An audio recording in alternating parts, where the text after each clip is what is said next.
مکہ میں ولید نامی ایک کافر رہا کرتا تھا۔ اس کا ایک سونے کا بت تھا جس کی وہ پوجا کیا کرتا تھا۔ ایک دن اس بت میں حرکت پیدا ہوئی اور وہ کہنے لگا، لوگوں، محمد اللہ کا رسول نہیں ہے، اس کی تصدیق مت کرنا۔ نعوذ باللہ۔ ولید بڑا خوش ہوا اور باہر نکل کر اپنے دوستوں سے کہنے لگا، مبارک ہو، آج میرا معبود بولا ہے اور صاف صاف اس نے کہا ہے کہ محمد اللہ کا رسول نہیں ہے۔ یہ سن کر لوگ اس کے گھر آئے اور دیکھا کہ واقعی اس کا بت یہ جملے دہرا رہا ہے۔ وہ لوگ بہت خوش ہوئے اور دوسرے دن ایک عام اعلان کے ذریعے ولید کے گھر میں ایک بڑا اجتماع ہو گیا تاکہ اس دن لوگ بت کے منہ سے وہی جملے سن سکیں۔ اس بڑے اجتماع میں ان لوگوں نے حضور پاک صلی اللہ علیہ وآلہ وسلم کو بھی بلایا تاکہ حضور خود تشریف لا کر بت کے منہ سے وہی جملے سنیں۔ چنانچہ حضور پاک صلی اللہ علیہ وآلہ وسلم تشریف لائے۔ جب نبی کریم صلی اللہ علیہ وسلم آئے تو بت بول اٹھا کہ اے لوگوں، خوب جان لو کہ محمد ہی اللہ کے سچے رسول ہیں، ان کا ہر ارشاد سچا ہے اور ان کا دین حق پر ہے۔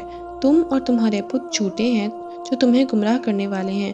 اگر تم اس سچے رسول پر ایمان نہ لاؤ گے تو جہنم میں جاؤ گے۔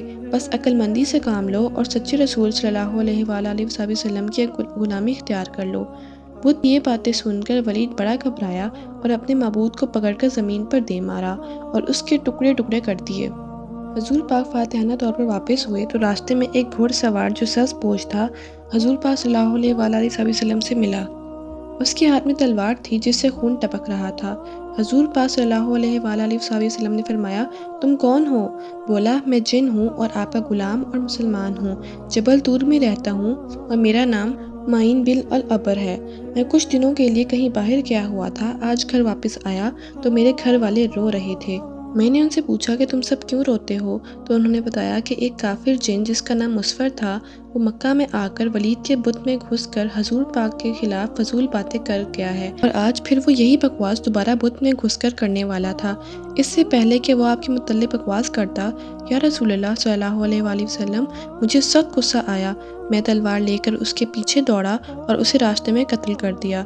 پھر میں خود ولید کے بت میں گھس گیا اور اب جو کچھ کہا میں نے کہا۔ حضور صلی اللہ علیہ وآلہ وسلم یہ قصہ سنا تو بڑی خوشی کا اظہار کیا اور اپنے اس جن غلام کے لیے دعا فرمائی۔